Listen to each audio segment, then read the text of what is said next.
Boa noite, igreja. A paz do Senhor. Para aqueles que eu não consegui cumprimentar lá na entrada, sinta-se cumprimentado, abraçado.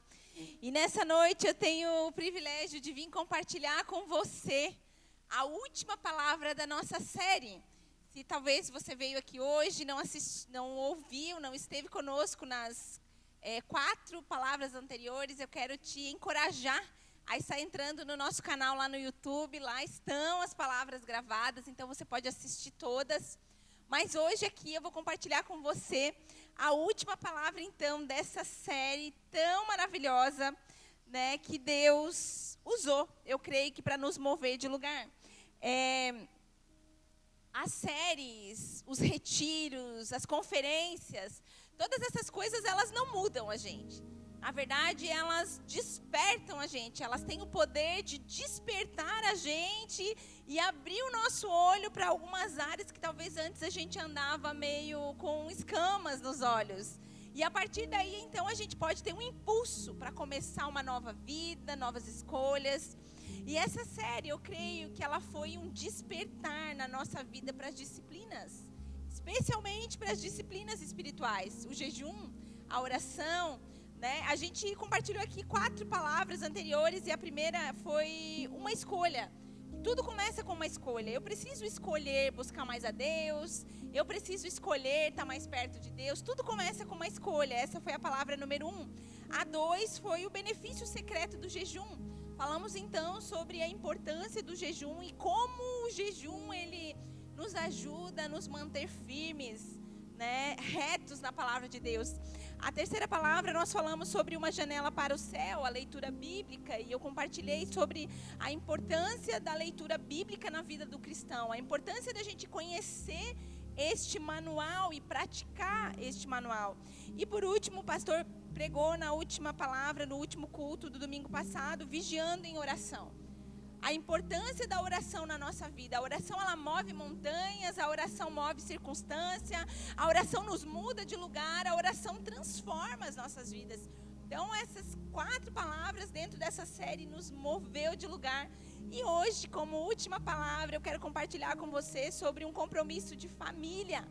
Hoje eu vou falar um pouquinho sobre família, e para fechar essa série, eu creio que esse é um tema muito relevante. Falamos aqui já, pregamos aqui não muito tempo atrás, né, pastor? Estávamos até comentando isso, que já pregamos sobre esse tema, família. E eu até estava falando com Deus, eu falei, Deus, parece que isso está tão fresco na minha mente.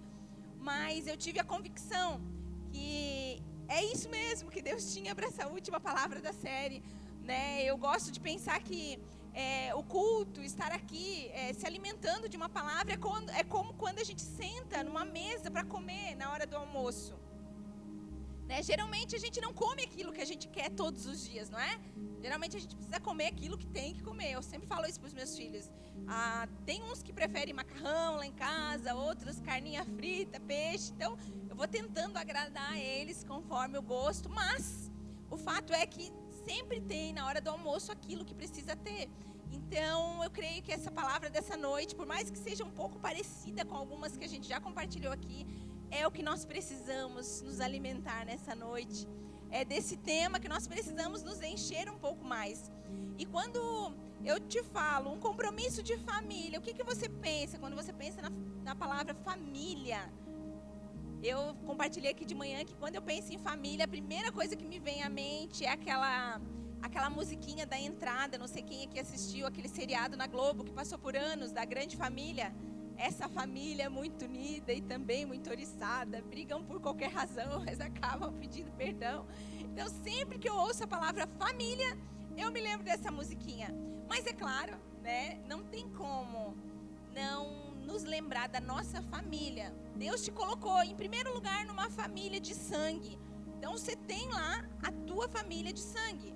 E se você casou com alguém, você também foi agregado a uma outra família, a família do teu cônjuge, né? E se a nossa família já de sangue, a gente já tenta compreender, imagina quando a gente entra, né, numa outra família. É algo assim que realmente Deus nos colocou, eu creio, nessa instituição chamada família, para nos fazer crescer, nos ensinar a amar, né? E nessa noite eu vou falar sobre uma outra família, uma família especial, que é a família da fé, a família da igreja. Eu não sei como é que é a tua família de sangue, né? A minha família, a gente é cada um meio que na sua, assim. Ninguém visita ninguém sem ligar, sem avisar muito antes, né? A minha família é assim, cada um por si, Deus por todos, né? Eu digo que o lugar que a gente mais se encontra, não estou dizendo a minha família, minha mãe, meus irmãos e eu, né? Mas eu digo primos, tios. O lugar que a gente mais se encontra, eu acho que o único lugar que a gente se encontra é em velório. É quando morre alguém da família. Aquele tio que você não tem mais muito contato, mas reúne a família toda.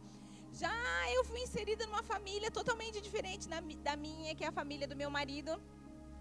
E a família dele é muito assim unida, comparada à minha, assim. Eles estão sempre fazendo alguma coisa junto. Eu digo que de 12 meses do ano, sempre tem uns 30 aniversários durante o ano. E todo mundo faz aniversário. E a minha sogra, especialmente, está sempre reunindo todo mundo, né? Por quê? Porque é um outro tipo de família. E eu tive que aprender a lidar, né, com essa família, que foi tão diferente da minha. E me agregou tanto valor, e eu tenho aprendido tanto. Mas se você for pensar na sua família, como que é a sua família? Talvez tenha algumas coisas que você não goste lá. Talvez se você pense em algumas pessoas, você pense, essa pessoa nem precisava ser da família. Mas o fato é que Deus nos colocou numa família. E a família é um lugar para a gente aprender a amar. E mais do que essa família, Deus nos colocou numa família da fé. E como que nós entramos nessa família da fé? Lá em Efésios 1:5 diz assim: em amor nos predestinou para sermos adotados como filho, por meio de Jesus Cristo, conforme o bom propósito da sua vontade. Então, em amor nos predestinou a sermos adotados através de quem? De Jesus. Então aí está o primeiro ponto. Nós só entramos nessa família porque nós recebemos a Jesus no nosso coração. Se você ainda não recebeu a Jesus no seu coração, como diz a palavra, com a boca se confessa para a justiça e com o coração se crê para a salvação. Se você ainda não fez essa oração com a tua boca, ainda não creu com o teu coração, você pode, no final do culto, nos procurar. Nós vamos estar orando com você. Mas se você já fez essa oração, se você já entrou na família através de Jesus, então você faz parte dessa grande família de Deus. Lá em Hebreus 2:11 fala assim: assim, tanto o que santifica como os que são santificados procedem de um só. Por isso Jesus não se envergonha de chamá-los de irmão. Tem alguém na tua família que você tem, às vezes, uma vergonhinha assim? Você fala, meu Deus, eu acho que eu nem vou falar que é da minha família. Eu nem vou falar que é meu parente. Talvez você não tenha passado por essa experiência. Eu já passei uma vez com um familiar. Pensei, meu Deus, eu ainda não conhecia Jesus. E eu pensava, meu Deus, eu acho que esse aqui eu nem vou falar que é da minha família. Jesus, ele não se envergonha de nós. Não importa o nosso passado, não importa o que a gente já fez, não importa como a gente viveu ou talvez ainda viva. Jesus, ele não se envergonha de nós. O fato é que desde quando nós fomos inseridos nessa família da fé, Jesus, ele trabalha no nosso coração. Deus, ele trabalha para que nós possamos ser aperfeiçoados, sabe? Então, Deus criou uma família, a família da fé, e ele desejou que nós estivéssemos inseridos nessa família. E essa família é a igreja, a família da fé. Então nós precisamos, como cristãos, nos fundamentarmos na palavra de Deus. E essa família nos ajuda. Sabe, de manhã eu falei aqui sobre que muitas vezes a gente quer pintar as paredes, da casa. E muitas vezes o problema da casa não está nas paredes, numa pintura, está na estrutura. A gente, o pastor e eu sempre testemunhamos isso, que a nossa casa tem um grave problema estrutural. E não importa que a gente pinte as paredes, coloque um gesso nela, ela vai continuar com o problema dela, Até por isso nós estamos aí no processo judicial, clamando a Deus que se resolva. Mas o fato é que não adianta pintar as paredes, não adianta colocar um gesso, a estrutura continua torta. Então, nós, muitas vezes, chegamos na família de Deus com as nossas estruturas meio tortas e meio abaladas. E, às vezes, ainda dentro da família de Deus, nós continuamos com as estruturas assim. né? Mas o fato é que a igreja, a família da fé, ela nos ajuda dia após dia, meditando na palavra de Deus, nos ajudando, nos estimulando a fé, a irmos cuidando primeiro das estruturas, né? E por fim, claro, as paredes, que é o lado de fora, que é o que os outros veem, elas vão melhorando também, elas vão ficando mais bonitas. Quero convidar você a abrir em Efésios, abre sua Bíblia lá em Efésios, no capítulo 2, Efésios está lá depois de Atos, Romanos, Coríntios, Gálatas, Efésios. Efésios capítulo 2.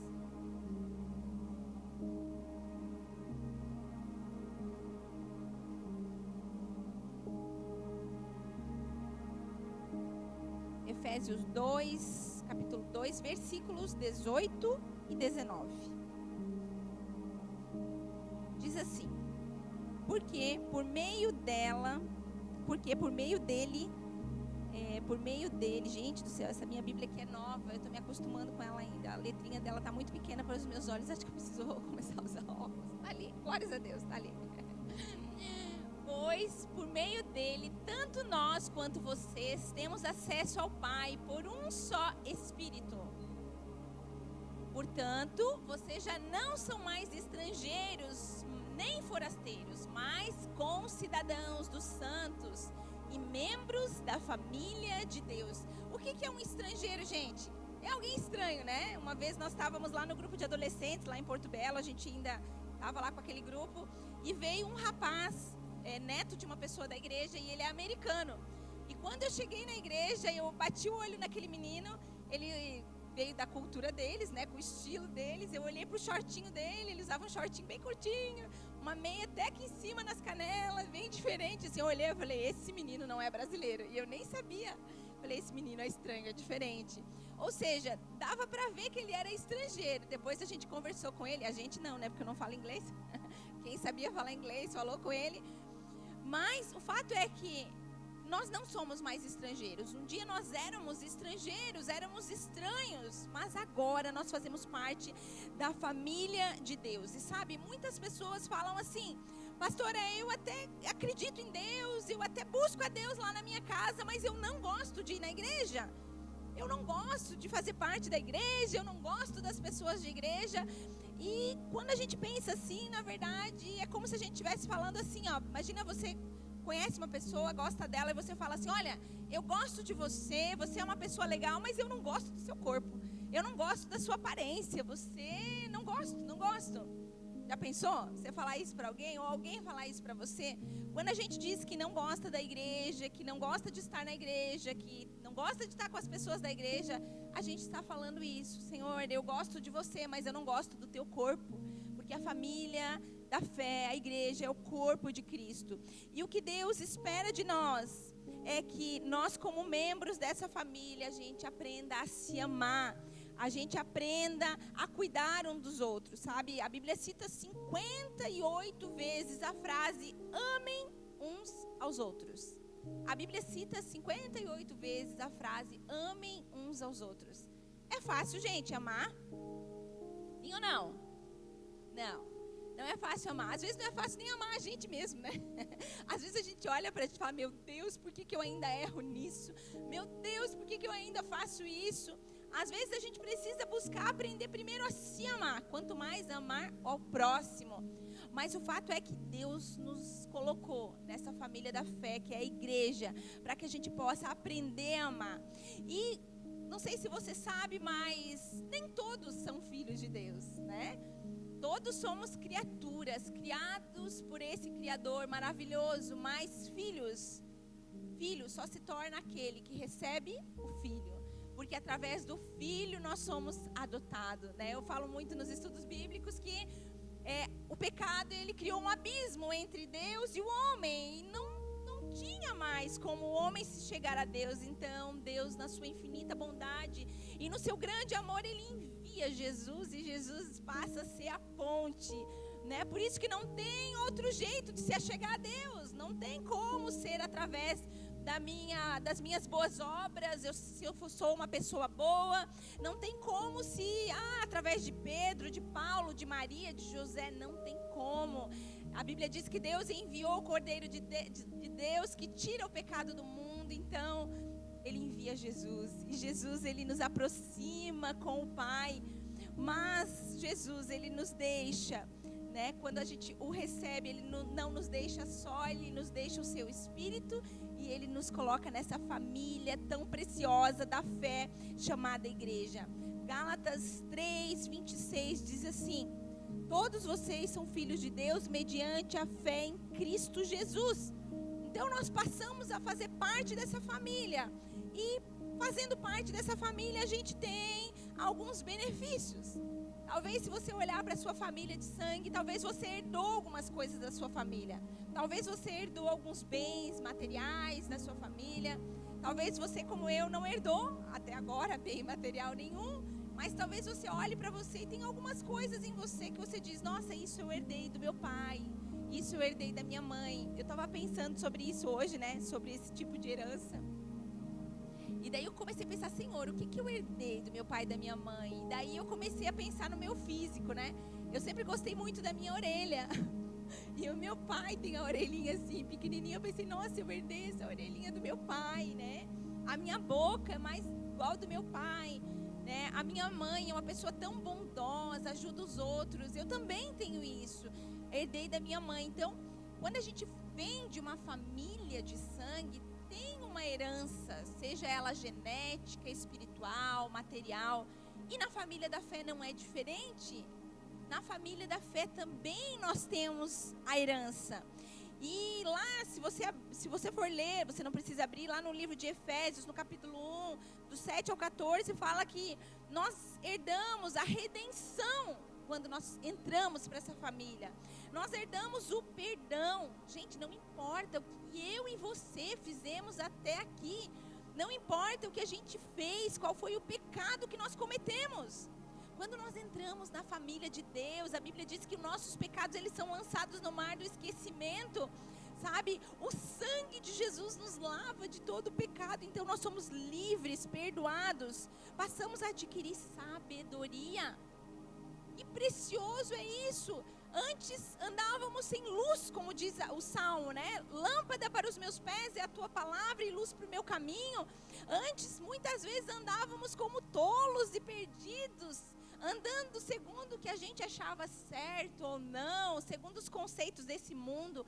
Mas quando nós entramos para a família de Deus, nós temos esse privilégio de nos tornarmos sábios segundo a palavra de Deus. Ela vai nos ajudando, ela vai nos alinhando, nos esquadrinhando no caminho para que a gente possa cumprir com os propósitos. Também nós somos selados pelo Espírito Santo, não estamos mais sozinhos. A Bíblia diz que Jesus foi com o Pai, mas deixou o seu Espírito, o Espírito da verdade, o ajudador, aquele que você sabe que você pode contar, que você pode falar, que vai te ajudar a compreender a palavra, por exemplo, né?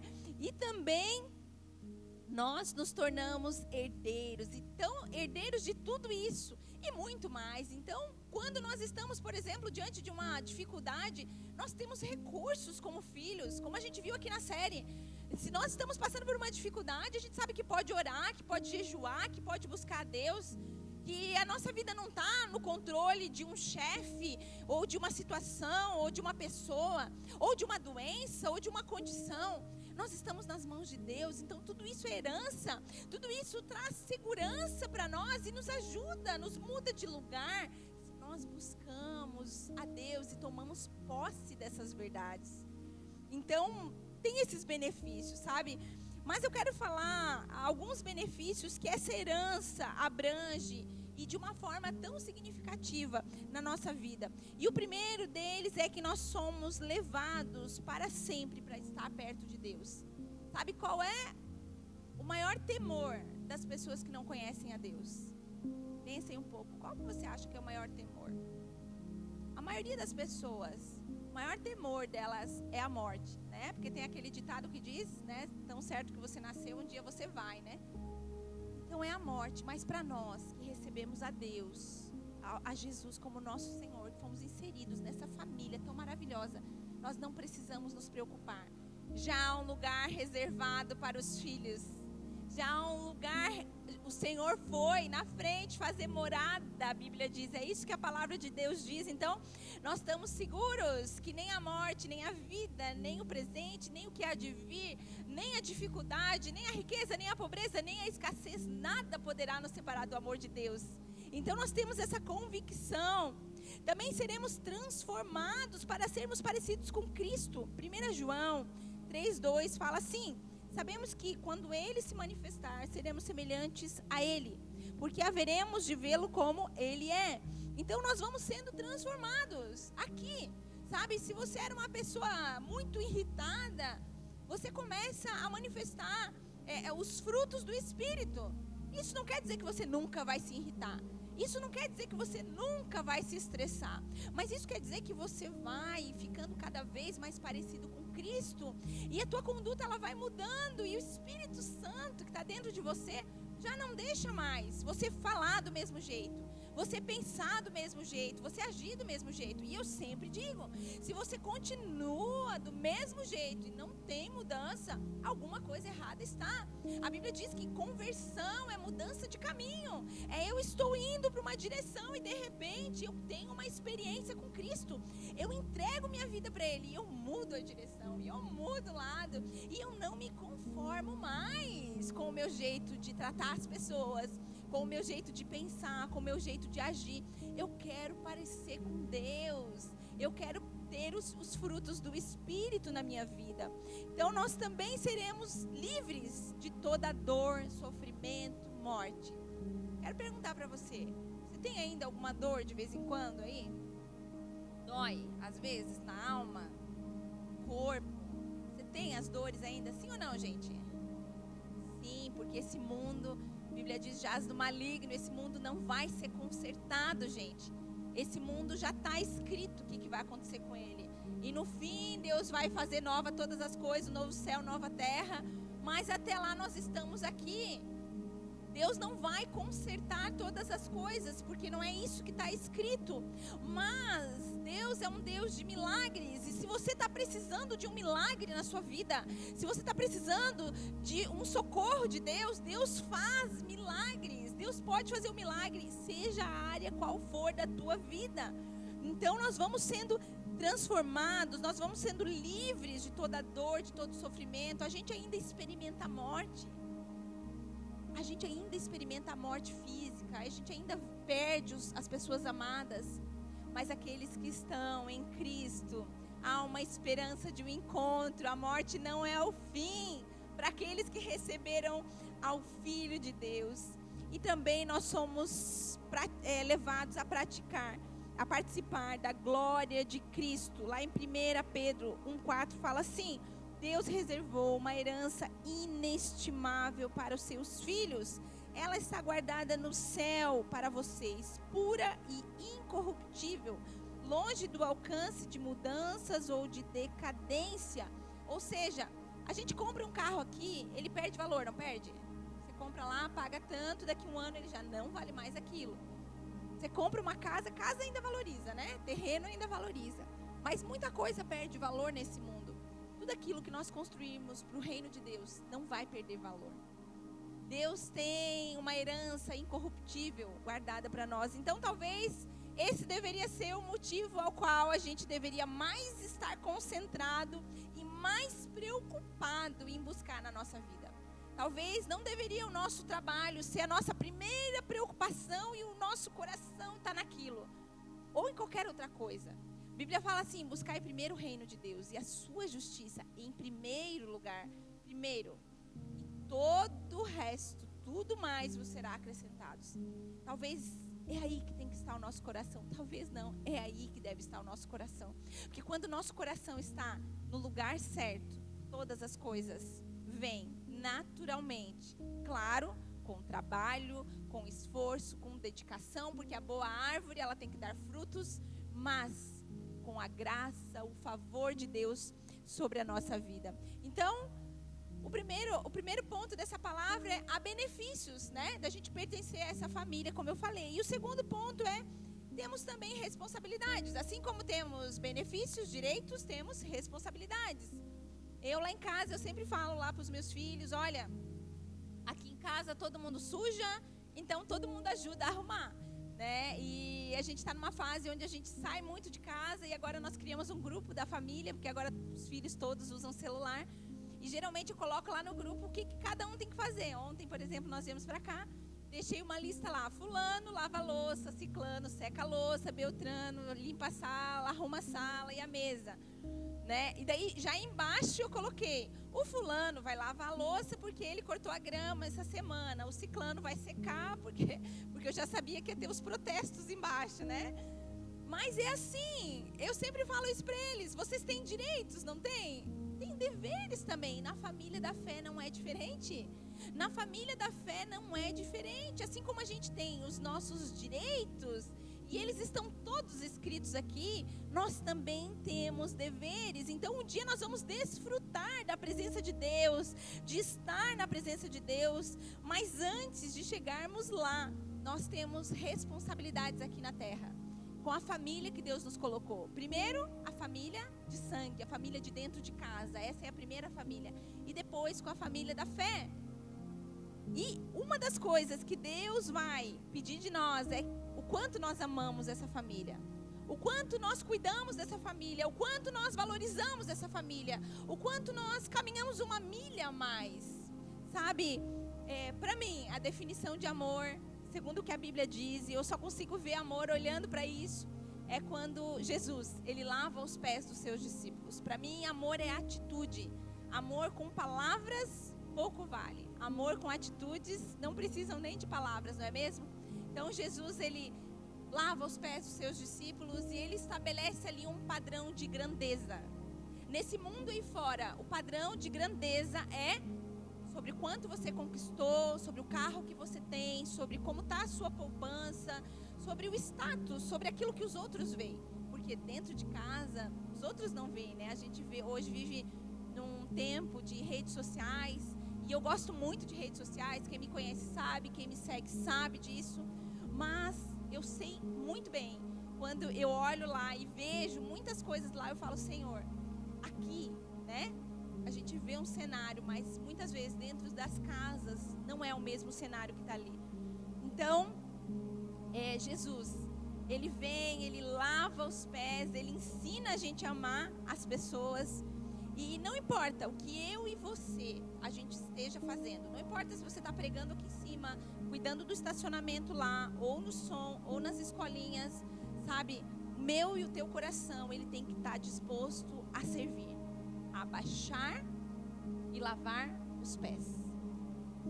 Jesus falou assim, aquele que quiser ser o primeiro, seja aquele que sirva a todos. Então começa por aí. Essa cultura familiar, essa é a cultura familiar do céu para a nossa vida. Se você não está servindo primeiro a sua família dentro de casa, como você deveria, e a gente sabe, né, como a gente deveria estar servindo, a gente sabe quando está aquém. Peça para o Senhor, Senhor, eu quero servir melhor aquelas pessoas que estão dentro da minha casa. E depois se estende a família da fé. Sabe, se você não está servindo, se aquilo que você está fazendo não está trazendo alegria ao seu coração, talvez você perdeu a simplicidade do servir. No reino de Deus, o maior é aquele que se abaixa e que lava os pés. Esse é o primeiro ponto do amar uns aos outros. Então nós precisamos amar com atitude, lavando os pés. Sabe, Deus quer que você se relacione com outras pessoas, com os irmãos da fé. Deus não quer que você fique sozinho, sabe por quê? Porque aqui, dentro dessa família, que você vai desenvolver a habilidade de amar. Como que você vai amar se você vive isolado, sozinho? Não vai. Mas é aqui que você vai aprender a amar. E como que a gente ama as pessoas? Às vezes é suportando. Às vezes é olhando para elas e pensando, fez isso aí, não deve estar num bom dia. Ou ela é assim mesmo. Senhor, não cresceu nessa área ainda. Vai nos ajudar, vai nos desenvolver no amor. Sabe, as pessoas também muitas vezes precisam nos amar assim, tolerando, né? Quem aqui é casado sabe quantas coisas a gente tem que aprender a amar, né? Mesmo coisas que a gente não gosta, mesmo coisas que a gente não está acostumado, a gente aprende a amar, né? Eu me lembro quando a gente casou, meu marido, ele é uma bênção, assim, né? Uma bênção. E a minha maior dificuldade, engraçado, né? Eu sei que não é da maioria das pessoas, não é esse problema, mas o meu foi, né? Eu achava ele muito bonzinho. Aí eu vivia me comparando com ele constantemente. Aí eu sempre me sentia quem? Pensava, nossa, Senhor, eu sou muito brava, ele é paciente. Ah, Senhor, eu me estresso por qualquer coisa, ele sempre tem paciência comigo. E daí um dia Deus falou para mim, Deus falou assim, olha, eu coloquei você para caminhar com ele porque eu quero que ele aprenda algumas coisas. E você também aprenda algumas coisas com ele. Hoje a gente casada há 17 anos, eu vejo que a gente meio que ficou meio parecido, né? Não que ele ficou mais malvadinho por causa de mim, mas ele aprendeu algumas coisas comigo que não era forte dele. E eu aprendi muitas coisas com ele. Hoje eu sei amar muito mais as pessoas do que eu amava antes. Hoje eu sei ser muito mais tolerante do que eu era antes. Gente, muitas pessoas olham para mim hoje, né, aqui servindo a igreja e falam assim, nossa, Cris, como você é amorosa. Nossa, pastora, como você é paciente. Meu Deus, como você ama as pessoas. Uma vez eu ouvi uma pessoa que caminhava comigo falou assim, quando você fala as coisas, quando você chama atenção, não dói. Porque você fala de um jeito que não dói. E eu pensava, meu Deus, ela não sabe o que Deus fez na minha vida. Ela não sabe o quanto Deus trabalhou no meu caráter para eu conseguir falar algo para ela sem doer. Porque muitas vezes dentro de mim eu me imaginava dando com os 2 pés nas costas dela. Por quê? Porque, gente, nós não somos bons. Bons é Deus. Essa é a verdade. Mas a igreja, a família de Deus, nos ajuda a gente a se exercitar no amor. A gente vai aprendendo a amar. Sabe, não podemos viver solitariamente. Não podemos viver sozinhos. Deus irá. Lá, o dia que você chegar lá no céu, Deus, ele não vai perguntar se você foi bem na sua carreira. Uau, você conseguiu chegar no topo da sua carreira. Provavelmente ele não vai perguntar isso de você. Ele não vai perguntar quanto de herança material que você deixou para os seus filhos. Muito provavelmente não. Provavelmente ele não vai estar preocupado com as coisas que você conquistou, se foi uma boa casa ou se foi uma casa simples. Mas certamente ele vai te perguntar como você tratou as pessoas que ele colocou ao teu redor, especialmente os da família da fé. A Bíblia fala assim, ó, fazei o bem a todos, mas especialmente os da família da fé.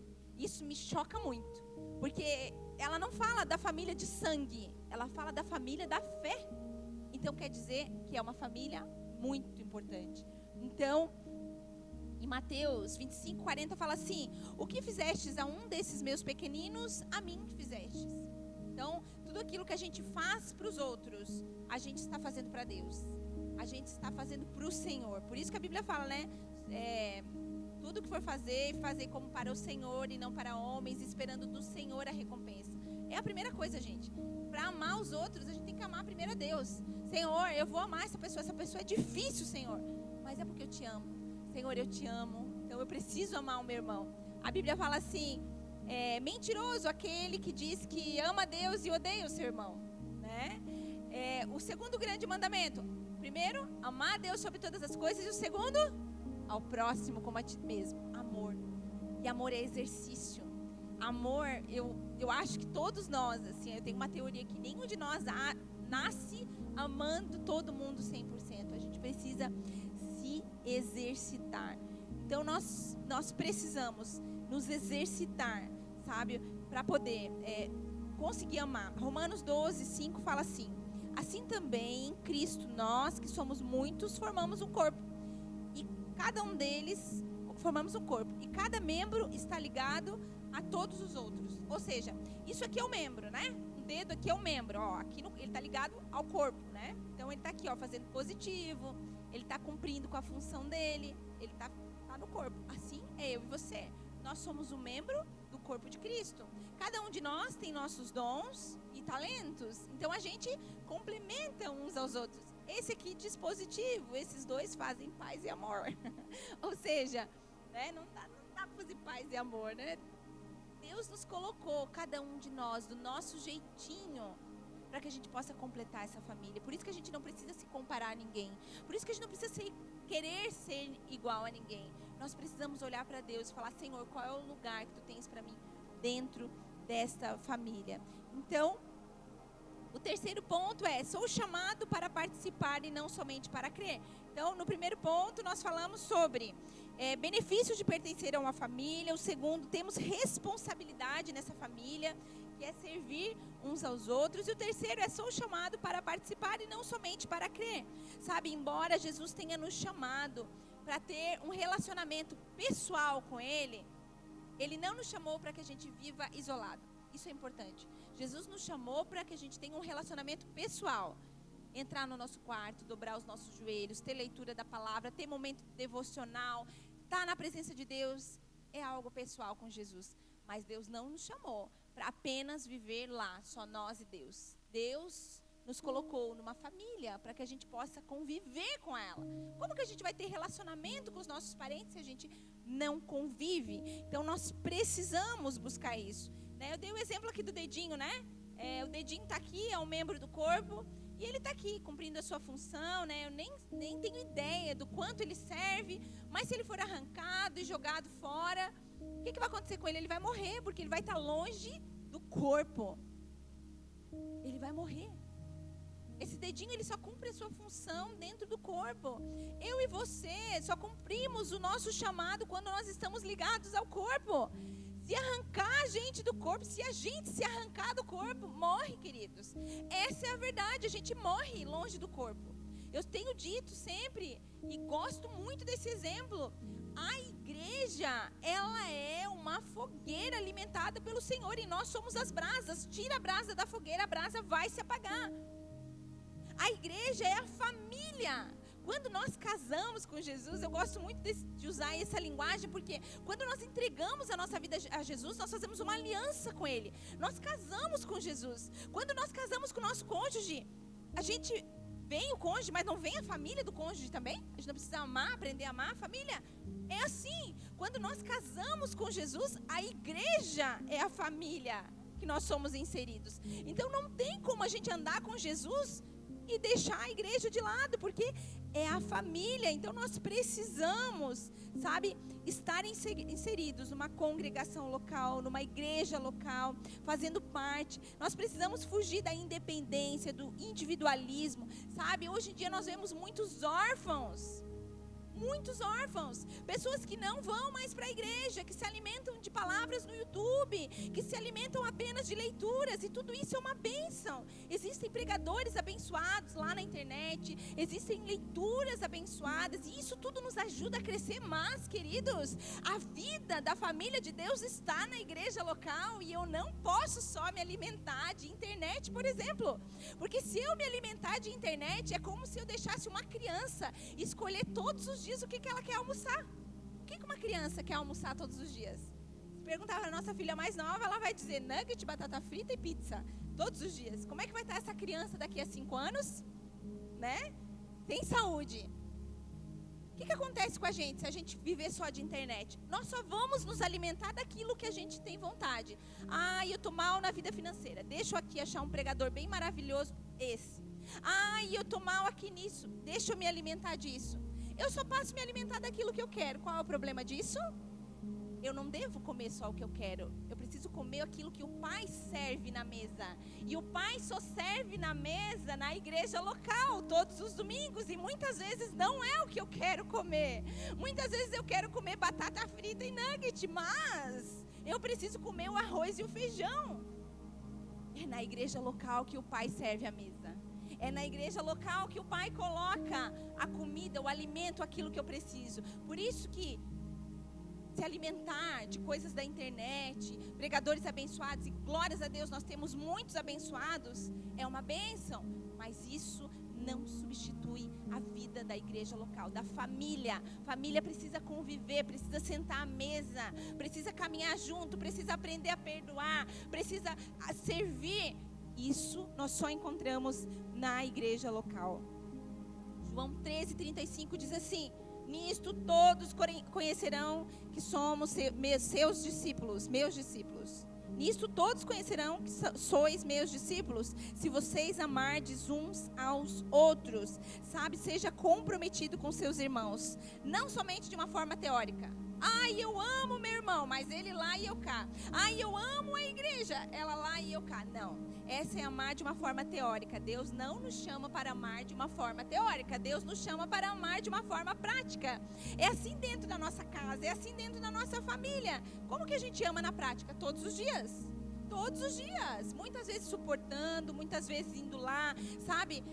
Nós que somos igreja, por exemplo, você sabe que tem um irmão lá passando por uma dificuldade, dá uma ligada, irmão, você está precisando de alguma coisa? Irmão, eu estou aqui, sabe? Às vezes um bolinho, eu me lembro que a gente estava aqui nas reformas, na correria das reformas, e eu cansada, de repente aparecem algumas irmãs aqui, trazem um bolinho, gente, um refrigério, né? Ela não pode estar ali, né? Aquela família não pode estar ali ajudando diretamente, mas está dizendo assim com aquela atitude, eu estou aqui, você não está sozinho. Muitas vezes a gente não precisa de palavras, mas de atitude, de olhar, de abraço, e isso nós encontramos na família da fé.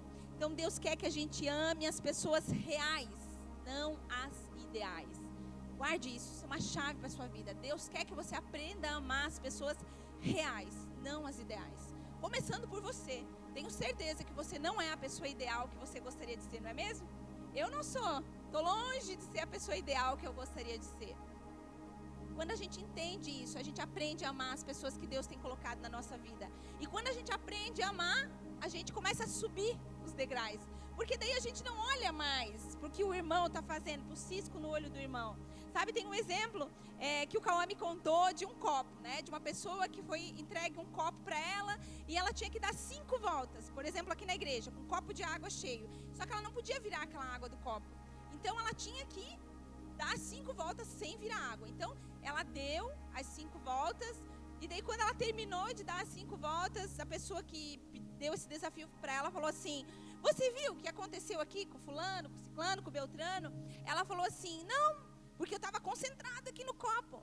Sabe, muitas vezes esse é o nosso problema. A gente se concentra em olhar para o que está errado e deixa de se concentrar na água da vida que é Jesus. A gente para de olhar para Jesus e começa a olhar para o defeito das pessoas. E deixa eu dizer para você, se você vem à igreja esperando uma igreja perfeita, você não vai encontrar. Começando por você mesmo e por mim, queridos. Nós não somos perfeitos. Meu pastor sempre diz, igreja é um hospital. O hospital é lugar de doente. Nós estamos aqui buscando a cura em Jesus todos os dias. Então nós precisamos amar. Sabe, quando eu me concentro no que temos em comum, eu esqueço as diferenças, eu não olho mais para as diferenças, eu olho para Cristo. Mateus 5,48 diz, portanto assim, sejam perfeitos, como perfeito é o Pai Celestial de vocês. Não diz para a gente buscar a perfeição no irmão, mas buscar em nós, buscarmos ser perfeitos, melhorar a cada dia. Senhor, eu quero ser parecido contigo. Senhor, eu quero olhar para ti. Senhor, eu não quero olhar ao meu redor. Eu quero amar os meus irmãos, eu quero me exercitar no amor, mas eu quero estar focado em ti. E por fim, não devemos nos divorciar da igreja. Na primeira dificuldade, na primeira coisa que a gente olha e não gosta. Porque quando nós nos portamos assim, isso demonstra imaturidade. Como eu falei, a igreja é como um hospital e todos aqui estamos buscando a cura em Jesus. Precisamos lutar todos os dias contra o pecado, porque somos santos, lutando contra o pecado todos os dias, não pecadores que vivem no pecado. Precisamos crescer, precisamos da graça de Deus sobre a nossa vida. E para concluir, eu gostaria de mostrar aqui algumas diferenças entre o visitante e o membro, né? Pensa que você tem aí a sua família, tem lá, né, os visitantes, as pessoas que vão na sua casa, mas tem os membros que moram dentro da sua casa. Na igreja também é assim. Então, visitante, geralmente eles são espectadores, mas os membros, eles se envolvem no ministério. Visitantes, eles só vêm para ver o que está acontecendo, são espectadores. Mas os membros, eles estão envolvidos, eles estão com a mão na massa. É que nem quando a gente recebe visita em casa. O que acontece com os membros da família que recebe? Um lava a louça, um faz comida, um ajeita, vê se o banheiro está... Membro, né? Membro bota a mão na massa. Visitantes apenas consomem, membros contribuem. Os visitantes apenas vêm quando vem uma visita e a visita fala, precisa levar alguma coisa? O que a gente geralmente diz? Não precisa trazer nada, porque ela é visita. Mas o membro contribui. Visitantes querem apenas benefícios que a igreja traz, mas membros participam das responsabilidades. Visitantes são comprometidos com as suas causas particulares, mas membros são comprometidos com as causas do reino de Deus. Isso aqui eu acho muito tremendo, porque essa é uma característica de membro. Membro, ele se preocupa com a sua vida sim, mas ele está mais preocupado com a causa do reino de Deus. Sabe, eu e o pastor, por muitas vezes, a gente deixou, por exemplo, de pegar alguns trabalhos, porque a gente pensava, nossa, se a gente trabalhar desse jeito, nós não vamos conseguir servir. Nossa, se a gente fizer isso aqui, vai roubar todo o nosso tempo na obra de Deus. Porque nós sabemos que aquilo que a gente construir nesse mundo aí fora vai ficar tudo aqui, não vai com a gente. Mas aquilo que nós construímos para o reino de Deus vai ser eterno e vai permanecer. Então, membros, eles são comprometidos com o reino de Deus. Quero convidar você a se colocar de pé. Quero te perguntar, você faz parte dessa família? Amém? Então, trabalhe para proteger. Sabe, trabalhe para que ela cresça. Essa família não é perfeita? Claro que não, são feitas de pessoas reais não são perfeitas, mas trabalhe para proteger essa família. E um exemplo prático disso é se é um irmão vem reclamando de outro, né? Fale, irmão, vamos orar por esse outro irmão, talvez ele está passando por uma fase. Se alguém fala alguma coisa, você seja o primeiro, ser aquela pessoa pacificadora, aquela pessoa que tenta olhar com misericórdia. Isso é ser família. Então, agora para finalizar mesmo, o último propósito, né? Fizemos alguns propósitos aí durante esse mês. O nosso último propósito, nível 5, o primeiro é assuma a responsabilidade de proteger a unidade da sua igreja. Seja sabe? Cuide dos seus irmãos, ame os seus irmãos, proteja a unidade. O segundo ponto, envolva-se. Pergunte-se, meu nível de envolvimento com a minha igreja demonstra que eu amo, estou comprometido com a família de Deus? O quanto eu tenho me envolvido com a igreja local, com a minha igreja, tem demonstrado esse amor? Porque amor sem obras é como a fé sem obras é morta. Amor só com palavras não é real. E o terceiro ponto, haja. Se pergunte, o que estou fazendo no plano pessoal para tornar minha igreja local mais aconchegante e amorosa? O que eu estou fazendo para melhorar a minha igreja local? Seja na parte física, seja na parte de serviço, seja na parte de comunhão. Essa é uma pergunta para você se fazer. E por fim, a vida cristã é muito mais do que apenas um compromisso com Cristo. Isso inclui um compromisso com outros cristãos. Não tem como eu ter um compromisso com Cristo sem ter um compromisso com outros cristãos, porque nós fazemos parte de uma mesma família. Amém, igreja? Esperamos que essa série tenha sido bênção para a tua vida, que essa palavra de hoje tenha te movido. Não é uma palavra de acusação, nem de apontamento, mas é uma palavra de despertamento para mim e para você, que a gente venha despertar como igreja e compreender qual é o nosso papel dentro dessa família. Eu quero convidar você a fechar os seus olhos e a você meditar nessa série.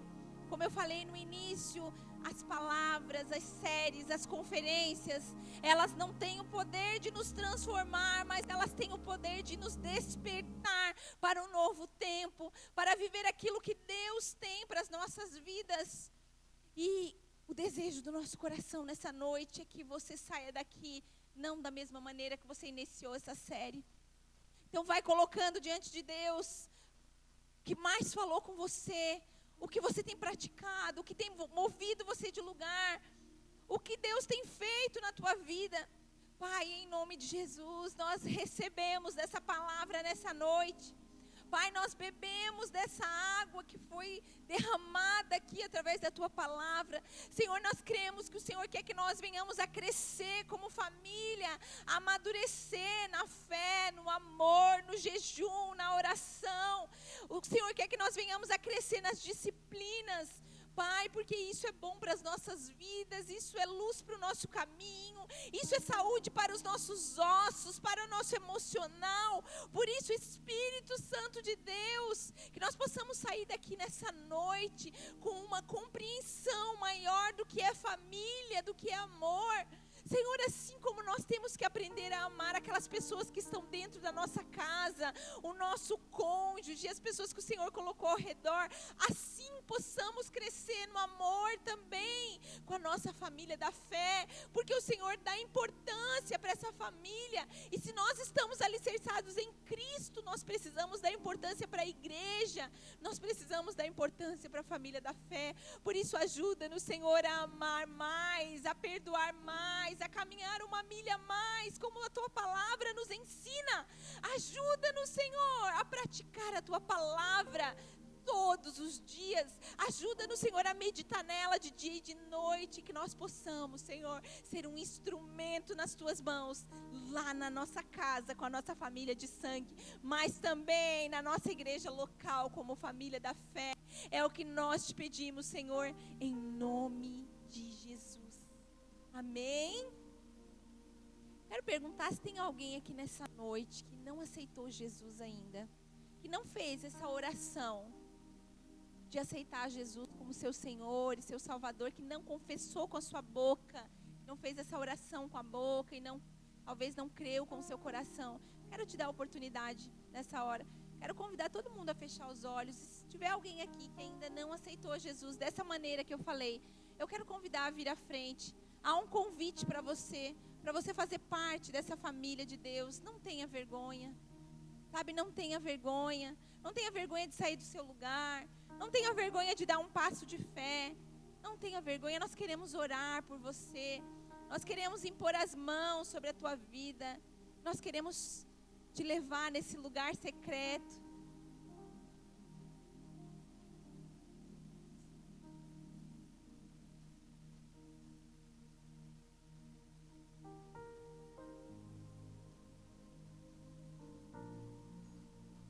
Aleluia, Senhor Jesus.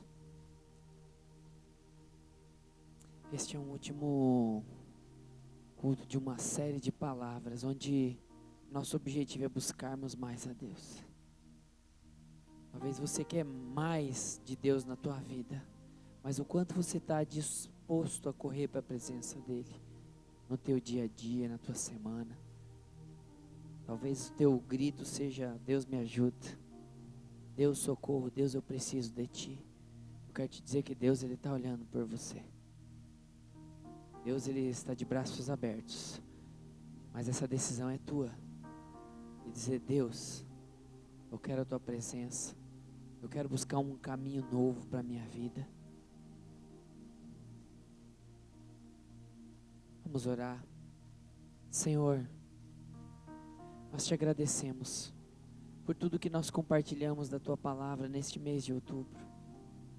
Nós precisamos sim, Senhor, cada dia mais, sermos disciplinados para tantas coisas em nossas vidas, mas também, Deus, para Te buscar, para buscarmos falar contigo através da oração, para ouvirmos a Tua voz através da leitura bíblica, para termos um momento, dizer para a nossa carne que quem não manda é ela, e jejuarmos, nos abstermos de algumas coisas, para buscar fortalecer nosso espírito, e também, Deus, para nós exercitarmos o amor uns aos outros de uma forma prática, porque sabemos que isso não é um sentimento, mas também é uma decisão. Nós decidimos amar, nós decidimos suportar, nós decidimos ser pacientes. Nós queremos ser uma família em Cristo.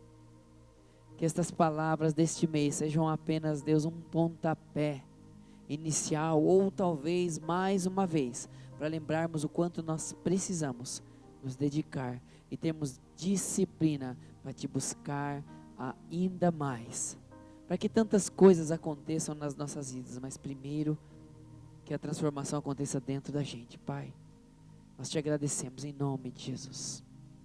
Amém. Você foi abençoado neste mês de outubro através desta palavra do poder da disciplina? esta série, né? Uma palavra toda semana. Agora cria expectativa no teu coração para aquilo que Deus vai fazer ainda nas próximas semanas. Estamos quase encerrando o mês de 2023, mas Deus tem o ano de 2023, mas Deus quer falar muito com a gente no mês de novembro e no mês de dezembro. Já quero dizer para você que 2024 já está aí e Deus já está nos dando direções para o próximo ano. Essa semana aí saí escondidinho com a minha esposa, aí a gente estava sentado lá no carro conversando e aí a gente viu que a gente já estava falando de coisas que era para 2024. Falei, meu Deus, amor, eu acho que Deus já está falando com a gente sobre o ano de 2024. Se tiver com a agenda na mão aqui, a gente já salva. Escondidinho dos filhos é que é assim, né? A gente sempre se dedicou muito a eles, tudo eles. E aí chega um momento da vida e você fala assim, não, agora eu vou sair com ela, eu vou comer com ela, vou levar ela para passear. Os filhos, onde é que vocês foram? Não vou falar. A gente foi tendo nosso momento. Ah, vocês comeram alguma... Outro dia minha filha falou assim, meu filho, ô pai, vou fazer um hambúrguer, você quer um hambúrguer? Eu falei, não, filho, já é recém-voltado com ela, né? Mas por que você não quer, pai? Nossa, né? Sempre quer e tal. Não, hoje eu não vou querer. Tava com a barriga cheia. Tinha voltado no meu lugarzinho com ela, né? E aí nós já estávamos então ali recebendo a agenda de Deus para 2024, algumas coisas. Mas o ano não acabou. Então crie expectativas daquilo que Deus quer falar conosco ainda. Amém? Vamos abençoar uns aos outros? Levante suas mãos, aponte para alguém e diga para ele assim, ó. Que o amor de Deus, que a graça de Jesus Cristo e a comunhão do Espírito Santo esteja com você hoje e para sempre. Deus te abençoe. E não saia daqui agora, como estamos falando de família, a meta é cumprimentar pelo menos 10 pessoas. Hoje é a nossa meta aqui, tá bom? Deus te abençoe. Boa semana.